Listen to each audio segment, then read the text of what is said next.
আজকে পড়ছি কল্লোল লাহিড়ীর জনপ্রিয় উপন্যাস ইন্দুবালা ভাতের হোটেল, পর্ব ৪, আম তেল। বিয়ের পর সবুজ রঙের একটা ট্রেনে করে ইন্দুবালা যখন শিয়ালদহ স্টেশনে নেমেছিলেন, তখন তার কাছে ইন্ডিয়া দেশটা নতুন। খুলনার কলাপোতা গ্রামের বাড়ির উঠোনে নিভু নিভু আঁচির সামনে ঠাম্মা বাবার কাছে শোনা গল্পের সাথে তার ঢের অমিল। এত বড় স্টেশন আগে কোনোদিন দেখেননি ইন্দুবালা, দেখবেন বা কি করে। এই যে প্রথম ট্রেনে উঠলেন তিনি, নামলেনও। মাথার উপর রাজপ্রাসাদের মতো ছাদ দেখলেন, এত বড় বাড়ি দেখলেন, এত লোক, সবাই যেন মাথা নিচু করে সামনের দিকে ছুটছে। কেউ কারো সাথে দুর্দণ্ড দাঁড়িয়ে যে কথা বলবে সেই ফুরসত নেই। কুশল বিনিময় করছে না, যে যার খেয়ালে আছে। সামান্য অসতর্ক হলেই, চলাফেরার এদিক ওদিক একটু হলেই সবাই বুঝি সবার গায়ে হুড়মুড়িয়ে পড়ে যাবে। তখন ইন্দুবালার জিনিসপত্রের কি হবে? নেই নেই করেও সঙ্গে তো জিনিসপত্র কম নয়। মা বারবার বলে দিয়েছেন, চোখ ছাড়া করবি না ইন্দু। ঠাম্মা বলে দিয়েছিলেন, আগলে রাখবে সবকিছু। যদিও অদৃষ্ট বড় নির্মম খেলা দেখিয়েছিল ইন্দুবালার জীবন নিয়ে, কোনো কিছুই তিনি আগলে রাখতে পারেননি, একমাত্র এই ভাতের হোটেলটা ছাড়া। তবুও সবকিছুর উপর বড় মায়া তার। ঘরের কোণে দাঁড় করিয়ে রাখা ক্ষয়ে যাওয়া নারকেলের ছাটা থেকে পোড়া দেশলাইয়ের কাঠি, কোনো কিছুতেই মন চায় না কোনো কিছু ফেলতে। সবকিছু বুড়ি জমিয়ে রাখেন নিজের করে, তার উপচে পড়া স্মৃতির মতোই। মাঝে মাঝে এইসব জিনিস নিয়ে যে গোল বাঁধে না তেমনটা নয়, বেশ ভালোই চিৎকার চেঁচামেচি হয়। ধনঞ্জয় তখন লোক ডেকে নিয়ে এসে রেগে মেগে কিলো হিসেবে বিক্রি করে দেন সবকিছু। বুড়ি খালি ঘুরঘুর করে চারপাশে, ওরে মূর্খ, তুই কি করে জানবি। ঠাম্মা বলতো, বাড়ির আগাছাটাও তো দরকারি, না হলে হরিমতি খাবে কি, আর দুধ দেবেই বা কি করে। ধনঞ্জয় কায়মাই করে ওঠে, বারবার তোমার খুলনার কলাপোতার গল্প শুনিয়ে না তো মা, এখানে তোমার কোথায় হরিমতি, পোড়া দেশলাইয়ের কাঠি তোমার কাছে আগাছা, এই এত ঘিয়ে খালি শিশি রং চটে যাওয়া টিনের বাক্স। টান মেরে উঠোনে ফেলেছিল ধনঞ্জয়। কেমন যেন আর্তনাদ করে উঠেছিল সেই কতকদিন আগের ফুলছাপ তোরঙ্গটা। ডালাটা হা করে খুলে পড়েছিল উঠানে, ঠিক মরে যাওয়া মানুষের মতো। তার মুখ দিয়ে কিলবিল করে বেরোচ্ছিল রাজ্যের তেলাপোকা। তারাও যেন প্রজন্মের পর প্রজন্ম খুলনার কলাপোতার স্বপ্ন নিয়ে বংশ বিস্তার করে চলেছে। এটা তুই কি করলি ধনঞ্জয়? আমার এতদিনের জিনিসটা তোর কাছে পুরনো মনে হলো? ইন্দুবালা এগিয়ে যাচ্ছিলেন একটু একটু করে তোরঙ্গটার দিকে। ধূসর হয়ে যাওয়া সবুজ রঙের উপর লাল লাল ফুল, সেগুলো কেমন যেন ঝরে পড়ার আগে তাকিয়ে আছে ইন্দুবালার দিকে। আমার বিয়ের সময় বাবা কিনেছিল ঢাকা থেকে, তারপর 3টে নদী পার করে নিয়ে গিয়েছিল খুলনা, সেখান থেকে এই কলাপোতা, কলাপোতা থেকে এই কলকাতা। ধনঞ্জয় ক্ষয়ে যাওয়া নারকেল ছাটার আরশোলা মারতে মারতে বলে, তাহলেই বুঝে দেখো, আর ওর জীবন প্রদীপ থাকতে পারে, নিভে গেছে সে কবে। ছ্যাদ করে বুকে বাজে ধনঞ্জয়ের কথাগুলো। তরুঙ্গের জীবন প্রদীপ নিভতে পারে তাহলে? তাহলে ইন্দুবালার নয় কেন? তারও তো কম পথ অতিক্রম করা হলো না। এখনো কোন মায়ায় আটকে আছেন তিনি? কেনই বা আছেন? কেমন যেন দম বন্ধ লাগে তার। ঘাট তুলে তাকান ইন্দুবালা এক টুকরো আকাশ দেখার জন্য, কিন্তু এখানে আকাশ কোথায়? ওই তো চারকোণের চৌখুপ্পি, তার উপরে বাড়ির পেছনের আম গাছটা ঝাঁকড়া হয়ে এসে পড়েছে খানিকটা ভিতরে। কাঁচা আমগুলো পুরুষ্ট হয়েছে গ্রীষ্মের রোদের খরতাপে। মন খারাপটা যেন কোথাও চুপ করে গায়েব হয়ে যায় ইন্দুবালার। আম দেখার আনন্দে এগিয়ে যেতে গিয়ে পায়ে কিছু একটা ঠেকে, নিচু হয়ে কুড়িয়ে নেন। সেই কবেকার প্রথম ট্রেনে চড়া টিকিট এখনো আছে। বিলাতি আমরা খাবে গো বউ, বিলাতি আমরা। ফেরিওয়ালা হাঁক দিয়ে যায় ট্রেনের কামরায়, মুখের সামনে এনে দেখায় আমরাগুলো। ততক্ষণে ইন্দুবালার কপালের চন্দন ফিকে হয়ে গেছে, গলায় রজনীগন্ধার মালা বাসি, চোখের কাজল কিছুটা ধেবড়ে গেছে, বাকিটা রাখা আছে বিস্ময়ে মাখামাখি হয়ে। মাথা নাড়েন ইন্দুবালা। না, তিনি খাবেন না। জানালার দিকে তাকিয়ে ভাবেন, এই ফল আবার কিনে খেতে হয় নাকি? তাদের গ্রামে ফেলিয়ে ছড়িয়ে রাখা যেত। কাঁচা কাঁচা ডেসো ডেসো আমরা পেরে আনতো ভাই। মা চাটনি করত, নুন দিয়ে কুটি কুটি করে কেটে সবাই মিলে ঘুমিয়ে পড়লে দিদি ভাই তো খেতে বসতে পুকুর পাড়ে বসে। বৃষ্টির জল মেখে আমরা পাকত অম্বুবাচি পার করে। সেই সময় ঠাম্মার প্রায় সারাদিন উপোস, একবেলা ফলাহার, কখনো ছাতু ভেজে, কিংবা সারাদিন মিষ্টির জল। বাবা এনে দিতেন সন্দেশ, কলা। সেই সব মুখে তুলতেন না তিনি বড় একটা। সব যেত নাতি নাতনির পেটে। অতবার চা খাওয়া আর অভ্যাস ছিল, সেও কটা দিন চা না খেয়ে দিব্যি কাটিয়ে দিত। ইন্দুবালা বিধবা হবার পর এত সবকিছু মানেননি, তার পক্ষে সম্ভবও ছিল না। আর লক্ষ্মী থাকতে তো তা করতেও দিত না। মাস্টার রতনলাল মল্লিক তাকে অনেক ছোট বয়সে বিধবা করে কেটে পড়েছিলেন পরপারে। দায় ফুরিয়েছিল তার। ছোট ছেলেটাও তখন এত ছোট যে মালসায় ফুটিয়ে হাবিসির ভাত খাবে কি করে। মাঝরাতে মরেছিলেন মাস্টার রতনলাল মল্লিক। সকাল গড়িয়ে গেলেও কোনো আত্মীয় কুটুম কেউ আসেনি খোঁজ নিতে। এমনকি যাদের সাথে বসে নেশা করে ভাসিয়ে দিতেন সেই ইয়ার দোস্তরাও না। মাছ বিক্রি করতে এসে দরজা ধাক্কিয়েছিল লক্ষ্মী। নিচে সারা শব্দ না পেয়ে শটান উপরে উঠে এসেছিল। দেখেছিল মরা আগলে বসে আছে মল্লিক বাড়ির বাঙাল বউ ইন্দুবালা। দৃষ্টি স্থির, চুল এলোমেলো, চোখে জলের আভাসটুকু পর্যন্ত নেই। পাথরের মতো বসে আছে একটা মানুষ। মরার পাশেই ঘুমোচ্ছে 3-3টে বাচ্চা। লক্ষ্মী ডেকেছিল, মা। ইন্দুবালা ফিরে তাকিয়েছিলেন তার দিকে। সেই চাহনি থেকে লক্ষ্মী কি বুঝেছিল কে জানে। বাজার থেকে জড়ো করে নিয়ে এসেছিল লোক, তারাই খাট ফুল খই জোগাড় করেছিল।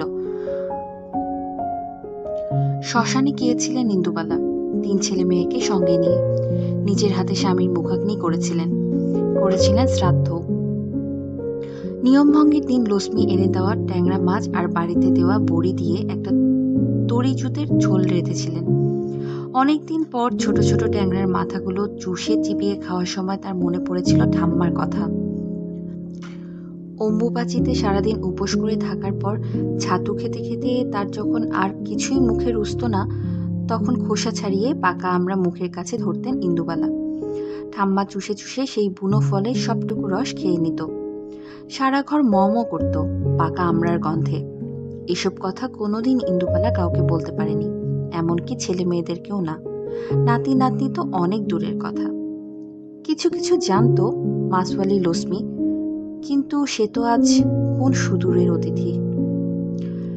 সেদিনই সেই ট্রেনের কামরায় বিলাতি আমরাই শুধু উঠেছিল তাই নয়, তার সাথে ছিল চিরুনি, পাতাবাহারের ফুল গাছ, সুচ, বশীকরণের ওষুধ, কৃষ্ণনগরের সরভাজা, বসিরহাটের কাঁচাগোল্লা, আরো কত কিছু।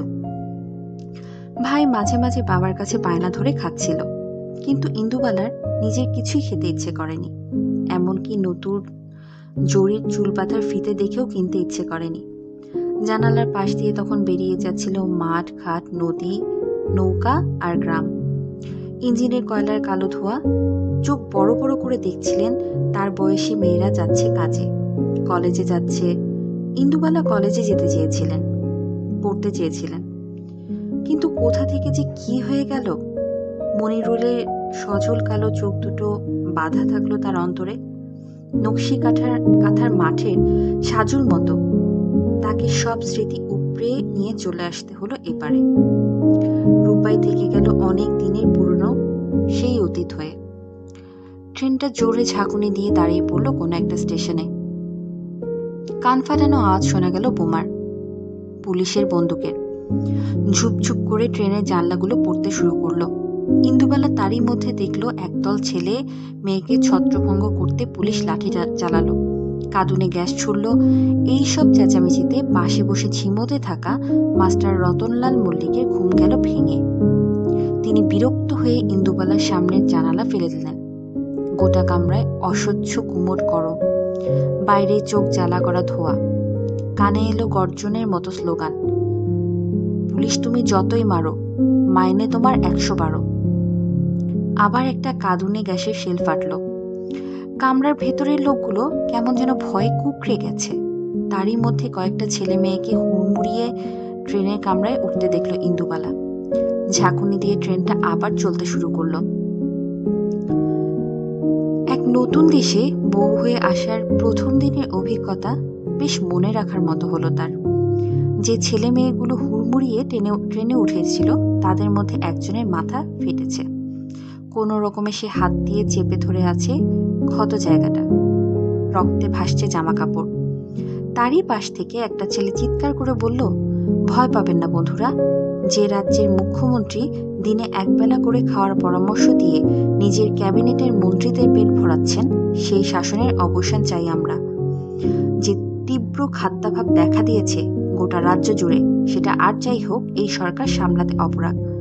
তাও আমরা যারা দুবেলা দুমুঠো এখনো খেতে পাচ্ছি, রেশনে গিয়ে পচা চাল আর গম কিনতে পারছি, তারা যদি এগুলো যারা একদম পারছেন না তাদের সাহায্যে কিছু দান করেন, তাহলে লোকগুলো না খেতে পেয়ে মরবে না। দয়া করে ভুলে যাবেন না, এখনো এই দেশে একবেলাও খাবার না জোটা লোকের সংখ্যাটা নেহাত মন্দ নয়, অনেক।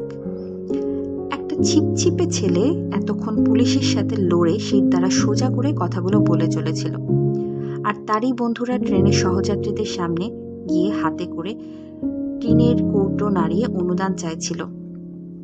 সবটাই ইন্দুবালার কাছে নতুন। ধনধান্য পুষ্প ভরা গ্রাম থেকে এই কোন দেশে এলেন তিনি, যেখানে কিনা সরকার বলছে একবেলা খাও। পাশ থেকে খবরের কাগজ পড়া মধ্যবয়স্ক ভদ্রলোকটা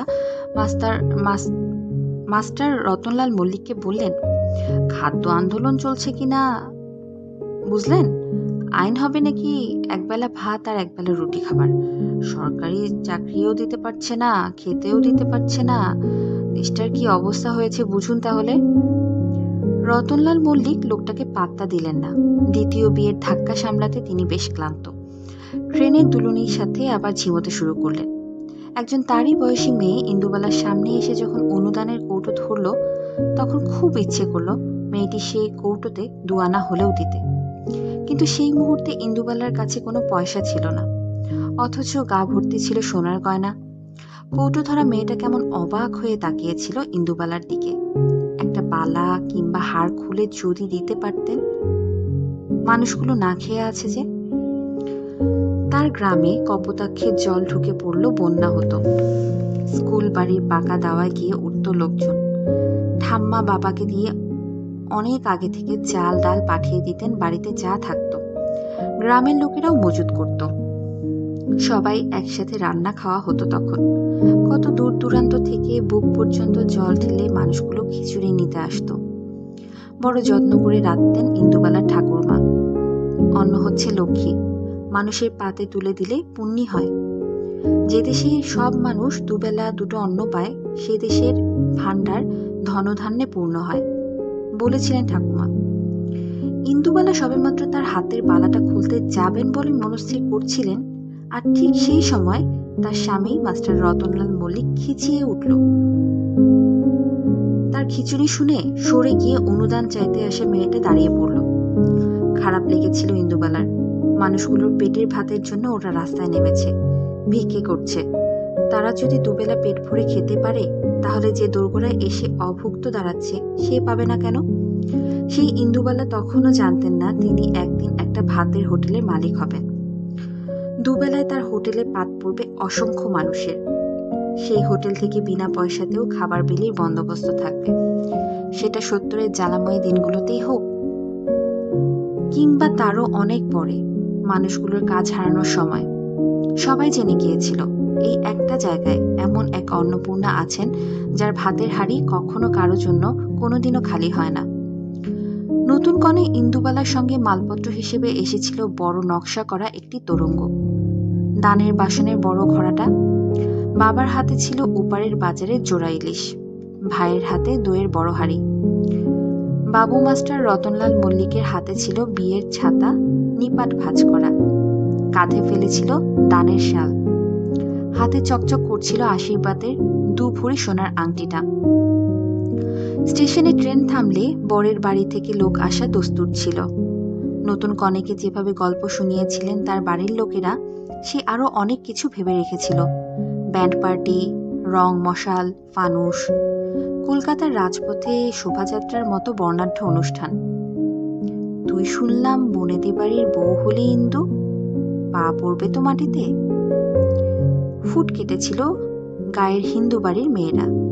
বন্ধুরা কেউ কেউ বলেছিল, আতশবাজি ফাটবে নিশ্চয়ই, ঘোড়ার গাড়ি আসবে, ফুল ছড়াবে, আতরদানি থেকে আতর। কিন্তু এইসবের ছিটে ফোটাও ইন্দুবালার আশেপাশে ছিল না। নতুন বউকে নিয়ে যাওয়ার জন্য শ্বশুরবাড়ি থেকে কেউ আসেনি। বাবা একটু কুণ্ঠা নিয়ে জানতে চেয়েছিলেন, বাবা রতন, তোমার বাড়ি থেকে। কথা শেষ করতে দেয়নি মাস্টার রতনলাল মল্লিক। তার সযত্নে লালিত বাবরি চুলের গোছা নেড়ে বলেছিলেন, তাই তো, এখন যে কি করি? বউ ভাতের জোগাড় যন্ত্রে লেগে গেল কিনা লোকজন? পুরুষ বলতে বাড়িতে তো আমি একাই। বাবা বিচলিত হতে বারণ করেছিলেন জামাইকে। তিনি থাকতে চিন্তার তো কিছু নেই, শুধু শুধু এত জিনিস বলে লোকজনের খোঁজ করা। তা একটু কুলি নিলেই হয় আর কি। বাবা কুলি ডেকে তার মাথায় তুলে দিয়েছিলেন প্রায় সবকিছু, আর যেটুকু ছিল কুড়িয়ে বাড়িয়ে সবার হাতে হাতে ধরে গেল। কপোতাক্ষের গায়ের মেয়ে যখন ভাগীরথীর পাড়ে এসে প্রথম পা দিল, তখন কেউ শাক বাজালো না। কালো পাথরের থালায় দুধে আলতা মিশিয়ে কেউ পা ছোঁয়াতেও বলল না। ঈশ্বরী পাটানির মতো কেউ আদর করে পার করে দিল না শ্বশুরবাড়ির দৌড়টা। কিন্তু সে গল্প আমাদের জানা। যতই মাস্টার রতনলাল মল্লিক বলুক না কেন, বৌভাতের আয়োজনে বাড়ির সবাই ব্যস্ত আছে। আমরা তো জানি ইন্দুবালার বৌভাতই হয়নি। কাকপক্ষীটিও টের পায়নি ইন্দুবালার শাশুড়ি এক বংশ খুঁটির মাঝে একটা বাঙাল মেয়ে বউ করে নিয়ে আসছেন। জানাজানি হলে অবশ্য মুশকিল হতো। আগের বউটা বাচ্চা হতে গিয়ে নাকি মরেছিল, নাকি মাস্টার রতনলাল মল্লিক গলা টিপে খুন করেছিলেন, সে নিয়ে বিস্তর কানাঘুষো আছে। তাই বাড়তি কোনো আয়োজনের দিকে যাননি শাশুড়ি। নতুন বউয়ের সাথে তার বাবা আর ভাইকে দেখে মেজাজ তিরিক্ষি হয়েছিল তার। আপদগুলোর আবার আসার কি দরকার ছিল? মেয়েটাকেই চেয়েছিলেন তিনি, পরিবারকে তো নয়। আর ইন্দুবালা দেখেছিলেন বাড়ির সামনে থেকে বাবা ছোট ভাইয়ের হাত ধরে চলে যাওয়া সেই দৃশ্য। অপমানিত হয়ে চলে যাচ্ছেন তারা। তাদের কেউ একটু জল মিষ্টি খাওয়ার কথা তো দূরে থাক, বসার জন্য পর্যন্ত বলছেন না। ছেনুমিত্তির লেনের গলিটা দিয়ে যেতে যেতে ভাইটা কাঁদছে। বাবা ফিরে ফিরে তাকাচ্ছেন, চোখ ঝাপসা হয়ে আসছে। তখনও জানেন না ইন্দুবালা এই তার শেষ দেখা বাবার সাথে। এরপর আর কোনোদিন দেখতে পাবেন না বাবাকে। ইন্দুবালার বাড়ি ছেড়ে আসার বছর কয়েকের মধ্যেই মারা যাবেন বাবা। ঠাম্মা নাতনির মুখটাও দেখতে পাবেন না। শেষ কদিন ইন্দু ইন্দু করে ঢলে পড়বেন চির ঘুমে। আর মায়ের কথা, সেগুলো যত্ন করে ইন্দুবালা শাড়ির ভাঁজে আঁচলের ছোঁয়ায় তুলে রেখেছেন। যেমন পঞ্চপ্রদীপের তাপ আঁচলে পুইয়ে গিট বেঁধে রাখতেন মা, ঠিক তেমন করে। ভাইটা তারও আরো অনেক পরে যোগ দিয়েছিল স্বাধীনতা যুদ্ধে। চিঠিপত্রের আদান প্রদান অল্প বিস্তর যা ছিল, যুদ্ধ শুরু হলে সেসবের পাটও চুকল। জন্মভূমির সাথে যোগাযোগ একেবারে ছিন্ন হলো ইন্দুবালার। কলকাতা শহর তখন বেশ সরগরম। মিছিলের পর মিছিল চলছে রাস্তা জুড়ে। মানুষের পাতে ভাত নেই, মনে সুখ নেই। খাবার নিয়ে যে আন্দোলন হতে পারে ইন্দুবালা জানতেন না এই শহরে না এলে। স্টেশনের বাইরে থেকে অনেক দরদাম করে বাবা একটা ট্যাক্সি ভাড়া করেছিলেন। সেই ট্যাক্সির মধ্যে ইন্দুবালা, ভাই, বাবা আর মাস্টার রতনলাল মল্লিক ঠিক এঁটে গিয়েছিলেন। সঙ্গে ছিল সেই সব জিনিসগুলো যা আজ ধনঞ্জয় কুড়িয়ে বাড়িয়ে ফেলে দিতে চাইছে। ও কতটুকু জানে এগুলোর মাহাত্ম্য? গজগজ করতে করতে বুড়ি ভাঙা তোরঙ্গটা সামনে বসেন। ততক্ষণে ডালে ফোড়ন পড়েছে, 9টা বাজতে চলল। কলেজের ছেলেগুলো খেতে এলো বলে ইন্দুবালার কাজের তাড়া পড়ে যায়। ট্যাক্সির জানালার পাশে আর ট্রেনের জানালার ধার ঠিক এক জিনিস নয়।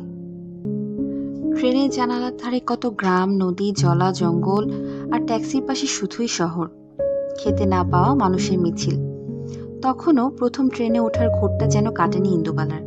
অল্প অল্প করে মাথাটাও কি টলছিল ট্রেনের দুলুনির সাথে। তার রেশ রয়ে গিয়েছিল অনেক দিন। কলকাতায় এসেই লুকিয়ে মনিরুলকে একটা না পাঠানো চিঠি লিখেছিল ইন্দুবালা। জানিস মনিরুল, ট্রেনে যে কি ভীষণ বস্তু তা তোকে বলে বোঝাতে পারবো না।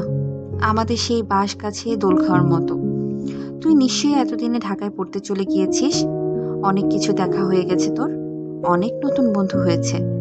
আমার কথা মনে পড়ে আর? বসতের পুকুর, খানার ধারের ল্যাংড়া, গাজনের মাঠ, কপোতাক্ষের ঘাট। আমি কিছু ভুলিনি মনিরুল।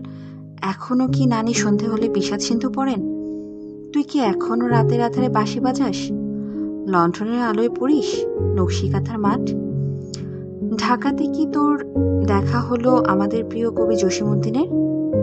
আমার যে সব কথা, সবকিছু বড্ড জানতে ইচ্ছে করছে রে মনিরুল। আমি যে তোকে। এরপর আর লেখা এগোতে পারেননি ইন্দুবালা। তিনি মনিরুলকে কি ভালোবাসেন, পছন্দ করেন, একসাথে থাকতে চেয়েছিলেন? নিজের কাছে উত্তরগুলো স্পষ্ট নয়। যেমন স্পষ্ট নয় স্বামী স্ত্রীর মধ্যে ভালোবাসা আদৌ হয় কিনা।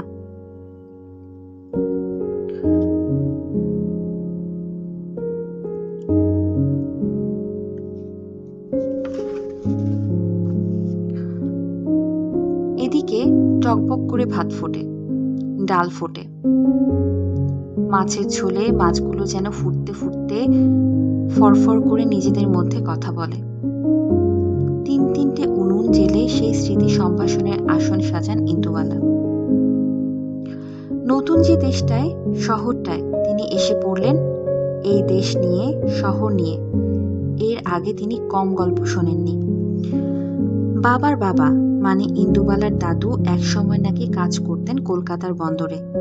সেখানে সাহেব সুবোর খাতা লিখে তিনি দিন গুজরান করতেন। বড় বড় জাহাজে করে কত শত যে জিনিস আসতো তার কোনো ইয়ত্তা ছিল না। মেম সাহেবের ছোট্ট চিরুনি থেকে বেলজিয়ামের কাচের আয়না, ইন্দুবালার গ্রামের বাড়িতে ঠাকুর দেবতার যা মূর্তি, সব লক্ষ্মী থেকে শুরু করে শিব, দাদুরানা, চীনে মাটিতে বানানো সব হিন্দু দেবদেবীর মূর্তি। কলকাতার বড়লোক বাড়িতে ছেলে মেয়েদের খেলার জন্য বিদেশ থেকে আনা হতো। অনেক সময় বিয়ের তত্ত্ব যেত এইসব পুতুল সাজিয়ে। প্রত্যেকটা পুতুলের গায়ে লেখা থাকতো মেড ইন জার্মানি। বেশ নামডাক ছিল এই শিল্পের। এগুলো বাড়িতে রাখাও সম্মানের ব্যাপার ছিল তখন। ঠাম্মার খেলার জন্য দাদু এইসব পুতুল মাঝে মাঝে নিয়ে গেলেও ঠাম্মা সবকিছু সাজিয়ে রাখতেন পুজোর ঘরে।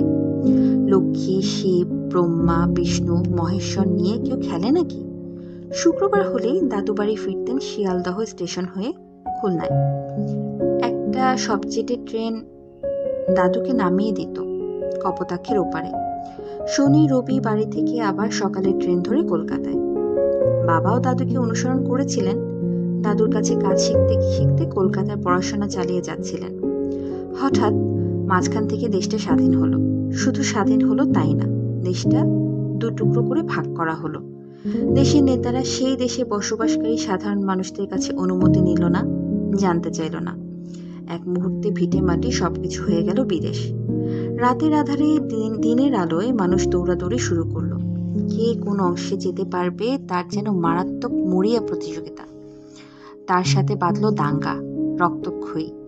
ভাই ভাইয়ের বুকে ছুরি মারল, মেয়ে লাঞ্ছিত হলো পড়শির কাছে। গোটা ভূখণ্ড জুড়ে চলল নরহত্যা। ৩০০ বছরের ইংরেজ রাজত্বের পর স্বাধীনতা উদযাপনের সে কি এক ভয়ঙ্কর উৎসব। নীল আকাশে আগুনের লেলিহান শিখা দেখে দাদু প্রশ্ন করেছিলেন, এই স্বাধীনতায় কি চেয়েছিলাম আমরা? এই স্বাধীনতার স্বপ্নই কি দেখেছিলেন চট্টগ্রাম অস্ত্রাগার অভ্যুত্থানের বীর শহীদ মাস্টারদা সূর্য সেন? ফাঁসিতে ঝোলানোর আগে যাকে পিটিয়ে মেরে ফেলা হয়েছিল, তারপর দড়িতে ঝুলিয়ে দেহটাকে ফেলে দেওয়া হয়েছিল বুড়িগঙ্গার গভীর জলে। অত ছোট্ট মেয়ে প্রীতিলতাকেই বা মরতে হলো কেন? এত এত শহীদ কেন দ্বীপান্তরে গেলেন? জাতীয় পতাকা যদি সেই উড়ল দেশের স্বাধীন ভূমিতে, তাহলে তখন দেশ বলে গড় করতে পারলাম না কেন? মনে অনেক প্রশ্ন, কষ্ট, হতাশা নিয়ে দাদু ফিরে এলেন খুলনার কলাপোতায়।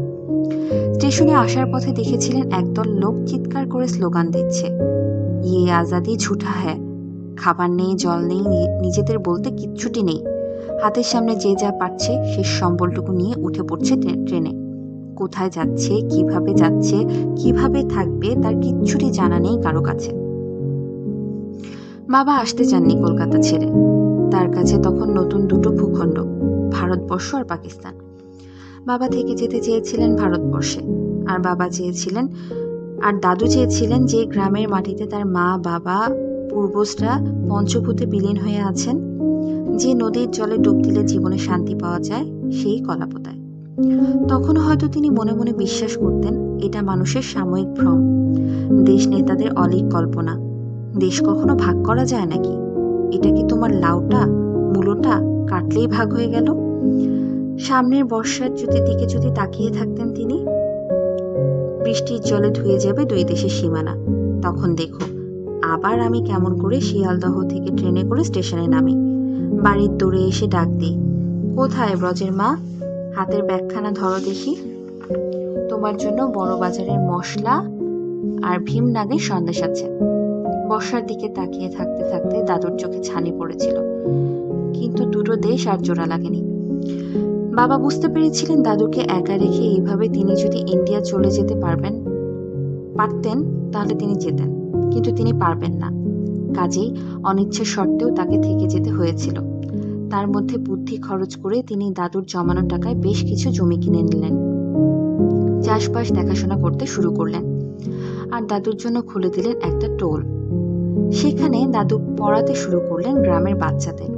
না হলে মানুষটার সময় কাটবে কি করে? ভাবতে ভাবতে শেষকাল পাগল হয়ে যায় না তো? টোল থেকে কোনোদিন দাদু বাড়ি ফিরতেন না। সবাই জানতো তিনি এখন চুপ করে বসে আছেন কপোতাক্ষের ধারে, ওপারের দিকে তাকিয়ে। মাঝিদের জিজ্ঞেস করতেন ওদিকে ট্রেন চলতে শুরু করেছে কিনা। এই সব ইন্দুবালা দেখেননি, শুনেছিলেন সেই ছোট্ট থেকে। শ্রুতিমালা সেই গল্পগুলো বয়ে গিয়েছিল তার মনে। দাদুকে তিনি যখন দেখেছিলেন তখন বয়সের ভারে নুয়ে পড়েছে মানুষটা। তবুও তার সেই টোলের বারান্দায় চুপ করে বসে থাকা, মাঝে মাঝে দিদি ভাই বলে দীর্ঘশ্বাস ফেলে ভুলতে পারেননি ইন্দুবালা। এখন ভাবেন এত কষ্ট নিয়ে কি করে বেঁচেছিলেন দাদু। বন্ধু বান্ধব যা ছিল সবাই ওপারে, আর এপারে ছিল প্রতিশ্রুতির বন্ধন। দাদু তার বাবাকে কথা দিয়েছিলেন থাকবেন তিনি এই পিতৃপুরুষের ভিটাতেই। সেই কথার খেলাপ তিনি কোনোদিনও করতে পারেননি। অসম্মান তো দূরের কথা, আর অবিচল সিদ্ধান্ত থেকে কেউ টলাতে পারেনি তাকে। তাহলে যেখানে সবাই রয়ে গেল ওই পারে, সেখানে একমাত্র ইন্দুবালা তাদের পিতৃপুরুষের স্মৃতিতর্পণের জন্য কেন রয়ে গেলেন এপারে? কেন বাবার মনে হয়েছিল একমাত্র ইন্দুবালাকে ওপারে পাঠাতে হবে? অনেকের মতো কেন বাবা নিজেও সিদ্ধান্ত নিলেন না এপারে চলে আসার? ইন্দুবালা জানতেন বাবা শিকড় ছাড়া হতে পারতেন না, মাও পারতেন না, ঠাম্মাও না। আর ভাই, তার কথা শোনার আখরে ইতিহাসে না লেখা থাকলেও ইন্দুবালা জানেন ওই মুক্তোর মতো বর্ণপরিচয় সেখানেই লুকিয়ে আছে তার ভাই। ভাষা শহীদ হওয়া কি মুখের কথা? সে তো জন্ম জন্মান্তরের পুণ্যের ফল।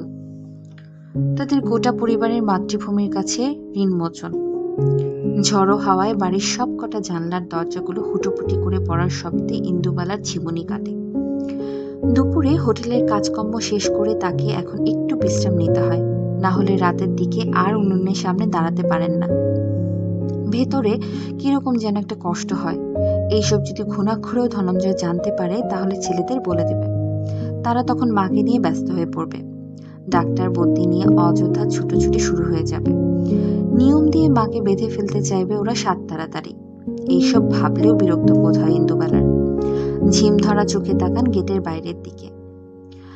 আকাশ কালো করে মেঘ করেছে। কালবৈশাখী? কোনো রকমেই কাঠের ব্যথা সামলে উঠে পড়েন তিনি। ধনঞ্জয়কে ডেকেও কোনো সাড়া পাওয়া যায় না। বাজার করতে গেল নাকি? এখন এতগুলো জানলা বন্ধ করবেন কি করে? তাও কোনো রকমে ওপরের ঘরের জানলাগুলো বন্ধ করতে পারেন তিনি। আর ঠিক তখনই নজর পড়ে উঠানের দিকে। বাগানের গাছটা থেকে টুপটাপ করে আম পড়ছে ঝরে। সেদিনও কি এমনই ঝড় হচ্ছিল না? তবে সেটা ছিল ভোর, আর আজ বিকেল। ইন্দুবালা ভুলে যান তাকে বন্ধ করতে হবে বাড়ির আরো দরজা জানলা। ভুলে যান তার বয়স হয়ে গেছে 70-এর ওপার। ঝড়ো হাওয়া আর টুপটাপ আম পড়ার শব্দ তাকে টেনে নিয়ে যাচ্ছিল সিঁড়ির দিকে।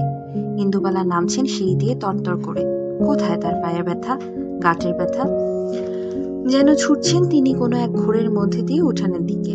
ছুটছেন ইন্দুবালা, ছুটছেন তীরের বেগে।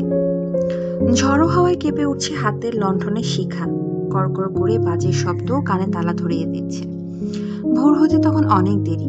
পেছনে ছুটছে ছোট্ট ভাইটা, তার পেছনে মা, তারও অনেক পেছনে ঠাম্মা। গোটা আমবাগান জুড়ে কলাপোতার লোকজন এসে জড়ো হয়েছে সেই আধার ভোরে। প্রায় 100 গাছের বাগান যাদের আছে তারাও এসেছে। গায়ের লোকের আম কুড়ানোতে তাদের কোনো আপত্তি নেই। এমনিতেই নষ্ট কত, শিলের মতো ঝাঁকে ঝাঁকে আম পড়ছে হাওয়ায়। কেউ মারামারি করছে না, রেষারেষি করছে না। সবার কোচর ভরে উঠেছে কাঁচা মিঠে ল্যাংড়া বোম্বাই আমে। ঝড়ের সাথে শুরু হয়েছে বৃষ্টি, কড়কড় করে পড়ছে বাজ। দূরে দাঁড়িয়ে থাকা ভাইটা কাঁপছে ঠকঠক করে। বারণ করেছিল ইন্দুবালা, বাবার সাথে বাড়িতে থাকতে বলেছিল, শোনেনি ভাই। তার সাথেই ছায়ার মতো থাকে যে। চলে এসেছে ছুটে ছুটে দিদির পেছন পেছন। এবার বৃষ্টিতে ভিজে জ্বর বাঁধালেই হলো আর কি। তাড়াতাড়ি গিয়ে নিজের আঁচলে জড়িয়ে ধরেন ইন্দুবালা ভাইকে। তাও কি বৃষ্টির থেকে রক্ষা পাওয়া যায়? বিড়বিড় করেন, লেবুর পাতায় গরম চা, যা বৃষ্টি থেমে যা। কিন্তু বৃষ্টি থামার কোনো নাম নেই। বৃষ্টির ফোঁটা যেন গায়ে বরফ জলের ঠান্ডা। ভাই বোন কাঁপেন ঠকঠক করে। দুজনকে আগলে রেখে কোচেরে জমানো আমগুলো কে রক্ষা করেন? একটু সময় পরেই হঠাৎ ইন্দুবালা বুঝতে পারেন চারপাশে বৃষ্টি পড়ছে, কিন্তু তাদের মাথায় বৃষ্টি নেই কেন? উপর দিকে তাকাতেই ইন্দুবালা দেখলেন একটা বড় কচু পাতা, সেটা ধরে আছে মনিরুল। কি যে ভালো লেগেছিল সেদিন, ইন্দুবালা বলে বোঝাতে পারেনি কাউকে, বলার সুযোগ ছিল না। রুমালের উপর সুতো দিয়ে একটা ছেলেকে এঁকেছিলেন তিনি, তার হাতে দিয়েছিলেন একটা কচু পাতা, আর মেয়েটাকে রেখেছিলেন দূরে এলো চুলে বৃষ্টির মধ্যে। ইচ্ছে ছিল মনিরুলকে নিজ হাতে করে দিবেন রুমালটা, সেটা আর দেয়া হয়নি। কেন দিতে পারেননি মনিরুলকে? মা দেখতে পেয়ে গিয়েছিল কি? বকেছিল খুব? মনে করতে বসেন ইন্দুবালা। নাকি তিনি নিজেই মিথ্যা বলেছিলেন মাকে, ভাইয়ের জন্য রুমাল করেছেন। ভাই সেই রুমালে সারাদিন নাক ছেড়ে ছেড়ে ভর্তি করেছিল। আর ইন্দুবালা পড়েছিলেন বেজায় জ্বরে। বেজায় শরীর খারাপ হয়েছিল সেবার, সারছিল না মোটেই। 7 দিনের মাথায় পথ্যি পেয়ে তবে মেয়ের মাথা তুলে দাঁড়াতে পেরেছিল। গ্রীষ্মের রোদে ঘর থেকে বেরিয়ে মন ভালো হয়ে গিয়েছিল ইন্দুবালার। ঠাম্মা ততদিনে সেই ঝড়ে কুড়ানো আমগুলোকে কেটে কুটে ধুয়ে হলুদ নুন মাখিয়ে কিছুটা আচার করেছিলেন, আর বেশ খানিকটা আম তেলে বসিয়েছিলেন রোদে। সুজিদেব গোটা গ্রীষ্মকাল জুড়ে রোদে তাতিয়ে তেলে মিশিয়ে কাঁচা আমগুলোকে জ্বালিয়ে দেবেন। তারপর সেই তেল দিয়ে সারা বছর যা খাওয়া দাওয়া চলবে তার কোনো হিসাবের কুলকিনারা পাওয়া যাবে না। আম তেল মুড়ি দিয়ে মাখা হবে, গরম ভাতে ঘিয়ের বদলে খাওয়া হবে। মাছের ঝোলে বিশেষ করে সরল পুটিতে আমের গন্ধ দেওয়ার জন্য আম তেল ব্যবহার করা হবে।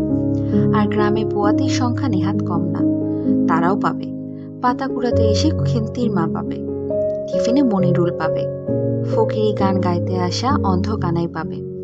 চুরি করে ঠাম্মার আম তেল আর আচার খেতে খেতে গরমের ছুটির দুপুরগুলো কেটে যাবে। বৃষ্টিটা সবে ধরেছে, তবে হাওয়ার বেগ এখনো বেশ ভালোই। ঝিরঝিরে একটা বাতাসে চারিদিক যেন ঘুরপাক খাচ্ছে। ইদানিং হয়েছে কি, কলকাতার এই ধরনের হুট করে আসা বৃষ্টিতে সবাই কেমন যেন তালকানা হয়ে যায়। ট্রাফিক সার্জেন্ট থেকে শুরু করে অটো চালক সবাই।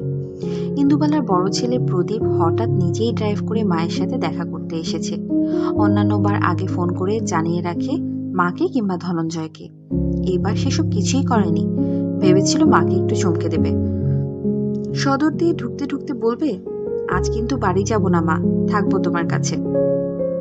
এমন কথা শুনলে তার মা কি বলবে এই বুড়ো ছেলেকে সেটা জানার খুব ইচ্ছা করছিল। যদিও জানে প্রদীপ মা তাকে কোনোদিনই বউ বাচ্চা ছেড়ে থাকতে দেয়নি, এমনকি অন্যান্য মায়েরা যেমন খুব আদিক্ষেতা করে বাচ্চাদের আদর করে, খাওয়ায়, ইন্দুবালা তার ছেলেদের বা মেয়েকে কোনোদিনই তেমন করে বড় করেনি। কিন্তু তার ভালোবাসা ছিল চোরা স্রোতের মতো। সেটা তার 3 ছেলে মেয়ে খুবই ভালোভাবে টের পেত। শরীর খারাপ করলে, জ্বর হলে ঠায় মাথার কাছে বসে থাকতেন। সারা রাত জাগার পর আবার সারাদিন হোটেলে ওই গনগনে উনুনের সামনে রান্না করা। মায়ের কষ্ট তারা বুঝত, তাই জীবনের প্রথম চাকরির অ্যাপয়েন্টমেন্ট লেটার হাতে পেয়েই প্রদীপ মাকে হোটেল বন্ধ করতে বলেছিল। দিল্লিতে যে কোয়ার্টারটা সে পাবে তাতে সবাই মিলে থাকা যাবে। ইন্দুবালা হাসি মুখে বলেছিলেন, এবার তুই ছেনুমিত্তির লেনের মায়া কাটিয়ে নতুন জীবন শুরু কর বড় খোকা। চাকরি পাওয়ার পর যেদিন প্রথম সে বাড়ি থেকে বেরোলো, বড্ড মন কেমন করছিল। ভাই বোন এমনকি ধনাদা পর্যন্ত গিয়েছিলেন তার দিল্লির কোয়ার্টার গুছিয়ে দিতে। মা একবারও যায়নি, বিয়ের আগেও না, পরেও না। কেউ নড়াতে পারেননি তাকে এই বাড়ি ছেড়ে। হোটেল বন্ধ থাকা মানে যেন মায়ের প্রাণ চলে যাওয়া। ভাই আর খুকি বুঝিয়েছিল দাদাকে, মা যেমন আছে থাক, মেনে নিয়েছিল প্রদীপ। কিন্তু এখন তার মাঝে মাঝে ভয় হয়, এই বয়সে অতটা আগুনের সামনে যদি একটা বিপদ হয়ে যায়। কলকাতার পোস্টিং হওয়ার পরে এমনও হয়েছে সপ্তাহে 2 বারও এসেছে সে, কিন্তু লক্ষ্য করেছে তাতে মা বিরক্ত হয়। ভাবে বুঝি নজর রাখতে এসেছে ছেলে। মার পছন্দ হয় না এমন কোনো কাজ প্রদীপ করতে চায় না। কিন্তু না জানিয়ে এসে সে কি আজ ভুল করলো? ধনঞ্জয়কে অন্তত ফোন করে আসলে ঠিক মতো ও দাঁড়িয়ে থাকতো, গাড়ি পার্ক করার অসুবিধা হতো না। আজ কিন্তু বেজায় ঝামেলা হচ্ছে। ইন্দুবালার ভাতের হোটেলের সামনে একটু বৃষ্টিতেই গোড়ালি সমান জল। সেখানে আবার কোথায় গর্ত আছে, নর্দমা আছে, সেসব দেখে গাড়ি রাখতে প্রদীপের অনেকটা সময় লেগে যায়। এতক্ষণে বাড়িটার দিকে তাকানোর ফুরসত হয় তার। শহরের এক পুরনো পাড়ার বৃষ্টি ভেজে সন্ধ্যায় দাঁড়িয়ে আছে বাড়িটা কেমন যেন একলা হয়ে। কোথাও আলোটুকু পর্যন্ত নেই। তার মন কেমন যেন কু গেয়ে ওঠে। গোটা বাড়ি জুড়ে অন্ধকার, কেউ কোথাও নেই। এমনকি সামনে যে 2-3টে খদ্দের ঘোরাঘুরি করে তারাও আজ নেই। বোর্ডে লাগানো আলোটাও আজ জ্বলছে না। প্রদীপ অনেকদিন পর মায়ের সাথে দেখা করতে এলো। আসবো আসবো করে আশাই হয় না। আজ এইটা কাল ওইটা লেগেই থাকে।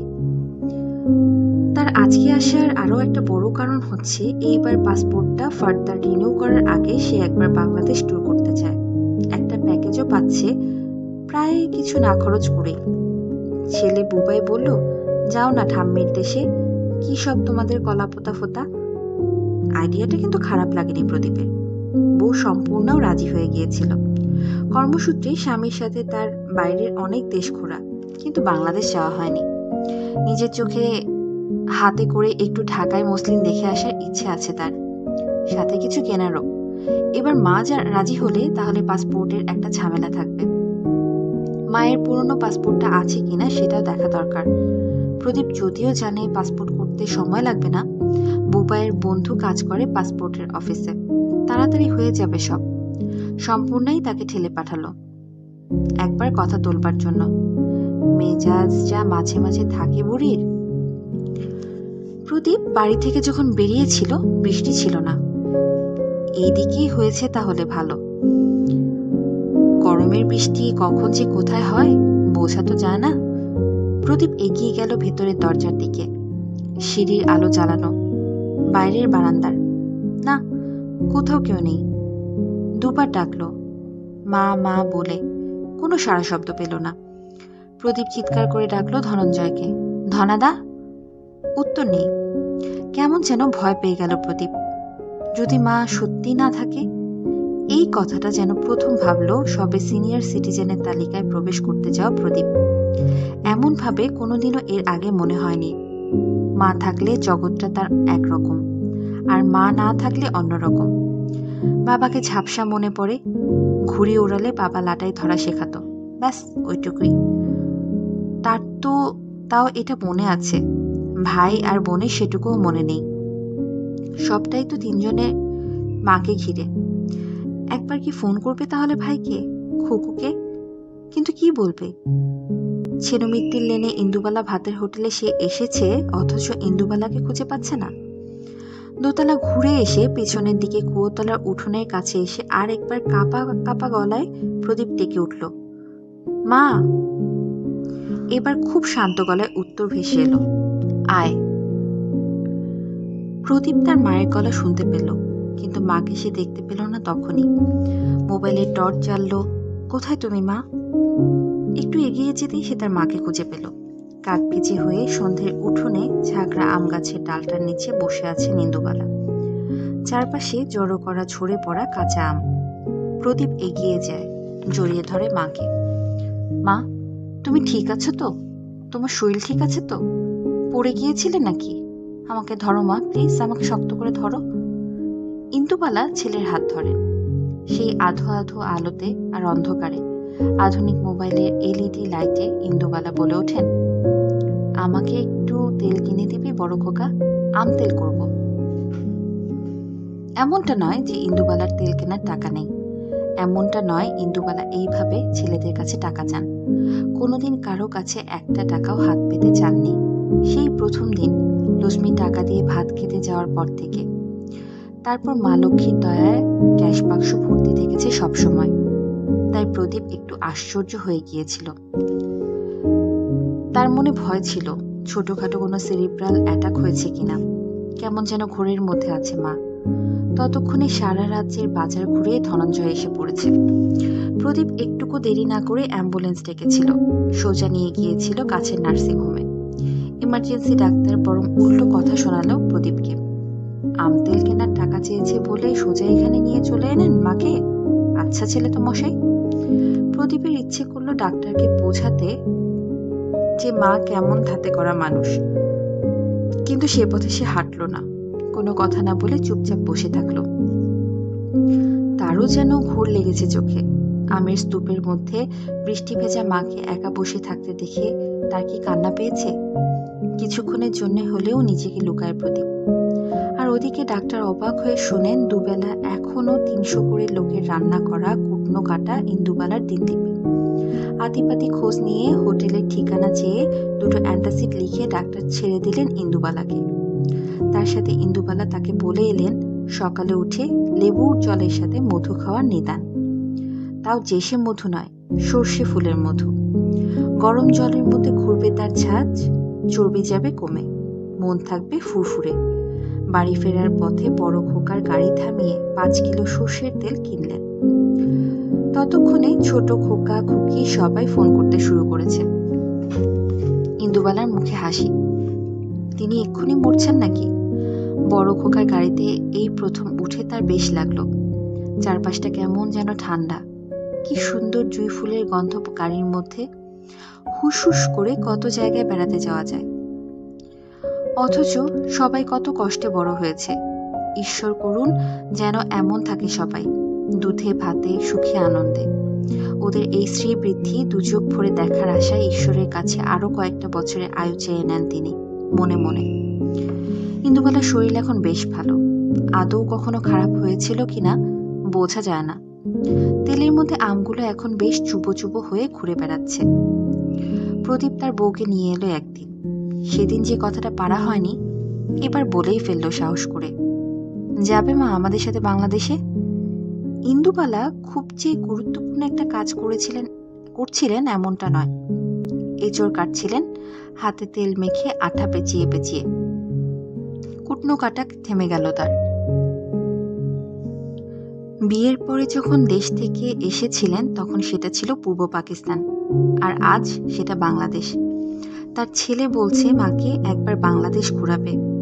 সত্যি কানে কি ঠিক শুনছেন তিনি? কোন ছলনায় এরা আবার এসে জোটেনি তো এই সাত সকালে? উঠে পড়েন ইন্দুবালা।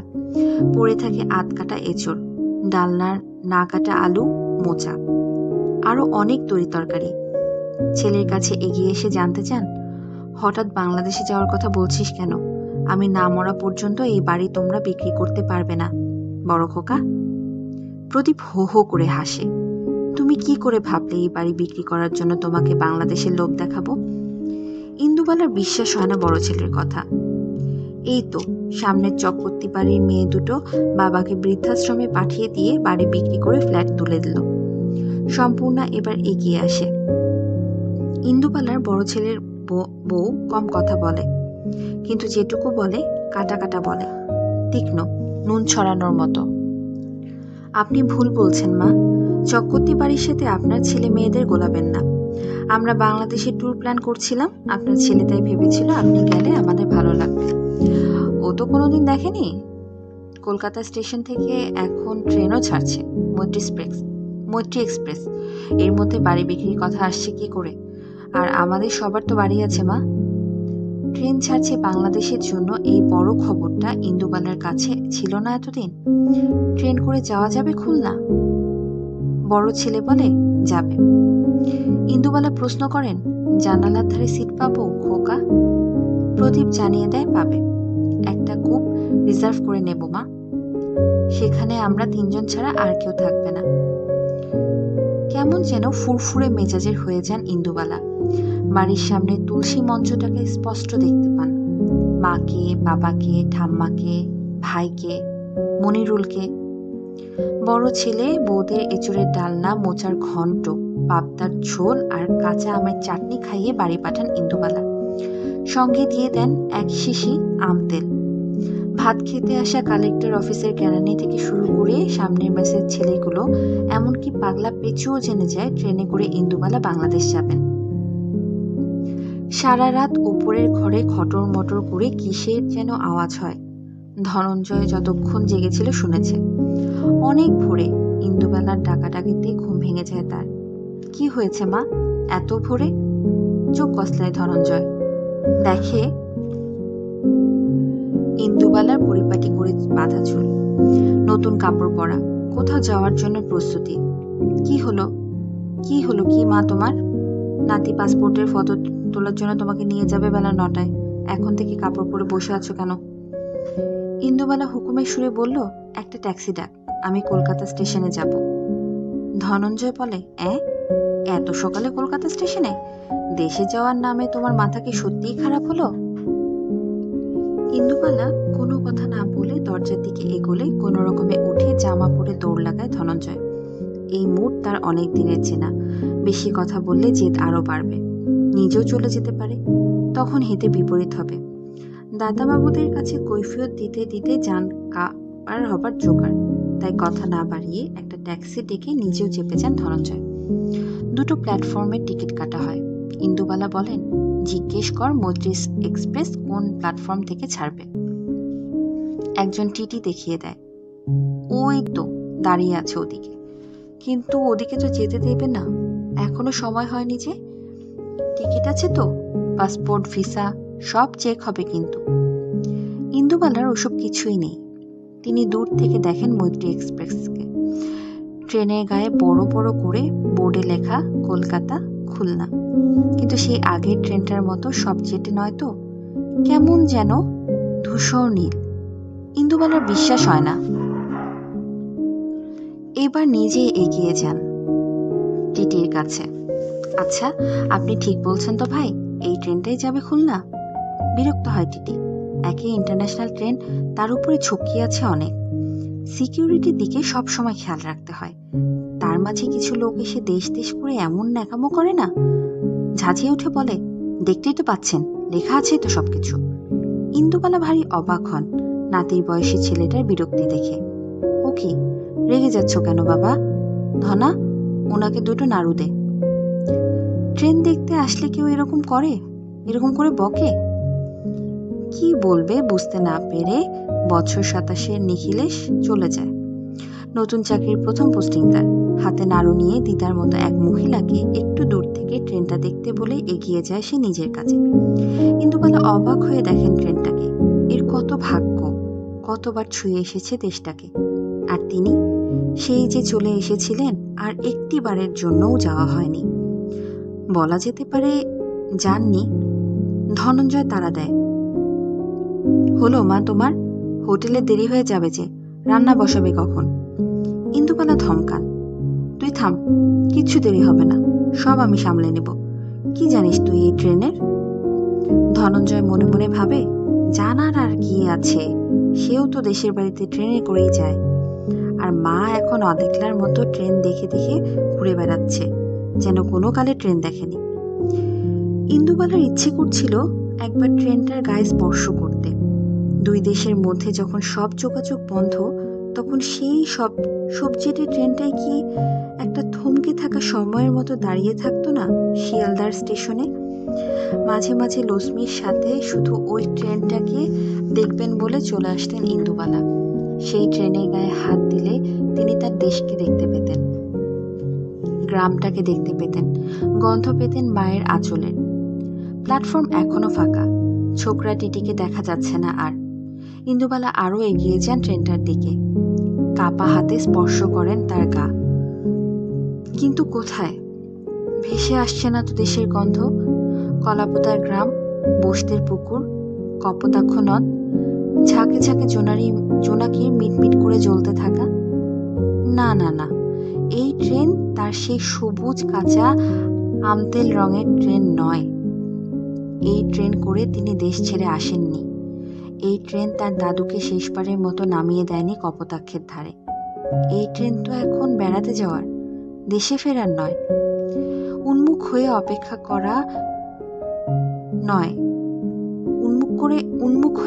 করা নয়, সবচেয়ে কাছের মানুষগুলোকে দেখার জন্য। চোখ দিয়ে টিপ টিপ করে বৃষ্টির মতো পানি পড়তে থাকে। অনেকদিন আগে ৭১-এ তাদের কলাপোতার বাড়িটা পুড়িয়ে দিয়েছিল খানসেনারা। বাড়ির সাথে পড়েছিল মা, ভাই, আরো অনেকে। সেই চিতাভস্ম আর হাজার হাজার শহীদের রক্তে যে দেশটা গড়ে উঠেছে নতুন করে, সেখানে আজ গিয়ে দাঁড়ালে তার বাড়িটাকে খুঁজে পাওয়া যাবে না ইন্দুবালা নিশ্চিত জানেন। এবার যদি গিয়ে গ্রামটাকেই খুঁজে না পান, যদি বোস পুকুরটাই আর না থাকে, কপোতাক্ষের ঘাট, মনিরুলের বাড়ির উঠান আর বড় মাঠের ফলসা গাছ, তাহলে কার কাছে ফিরে যাবেন ইন্দুবালা? কার আঁচলে মুখ লুকাবেন? যারা ছিল অথচ আজ নেই, নাকি যারা মরেও বেঁচে আছে ইন্দুবালার মধ্যে? নীরবে কাঁদেন ইন্দুবালা। কোনো সদুত্তর পান না অন্তর থেকে। শুধু এক দেশ থেকে অন্য দেশে যাওয়া মানুষদের ভিড় বাড়ে। পাসপোর্টের ছাপ পড়ে, বাক্স পেটরা নিয়ে ইমিগ্রেশন পার করে মানুষ। এক সময় যে দেশটা নিজের দেশ ছিল, সেটারই বেড়া টপকায়। প্রত্যেক বছর বৃষ্টি আসে নিয়ম করে দুদেশে, তবুও সীমান্তের দাগ মুছে না সেই জলে। ওটা ইন্দুবালার দাদুর স্বপ্ন হয়েই থেকে যায়। কলকাতা স্টেশনে যাত্রীদের আনন্দের আতিশয্যের ফাঁকে সেদিন ট্রেনে ওঠার আগে কেউ কেউ লক্ষ্য করলেন এক ৭০ পেরোনো মহিলাকে, যার গাল বেয়ে গড়িয়ে পড়ছে করুণাধারা। যিনি চুপ করে বসে আছেন দেশ নামের এমন এক স্বপ্ন নিয়ে, যে দেশে তার জন্য আজ আর অপেক্ষা করে থাকবার মতো কেউ নেই। মনে মনে আরো একবার প্রতিজ্ঞা করলেন ইন্দুবালা। ভাতের হোটেল ছেড়ে তিনি কোথাও কোনোদিন যাননি, আজও যাবেন না, শত প্রলোভনেও না। হনহন করে হাঁটতে থাকেন তিনি ওভারব্রিজ দিয়ে। এক্ষুনি তার মনে পড়ে গেছে আজকের মেনুতে আমকোয়ের কথাটা বোর্ডে লিখতে ভুলে গেছেন তিনি। ধনঞ্জয় শুধু জানে এই একটা পদ খেতেই আজ ইন্দুবালা ভাতের হোটেলের সামনে লাইন পড়বে। কই মাছের মাখো মাখো ঝোল থেকে সুবাস উঠবে আম তেলের।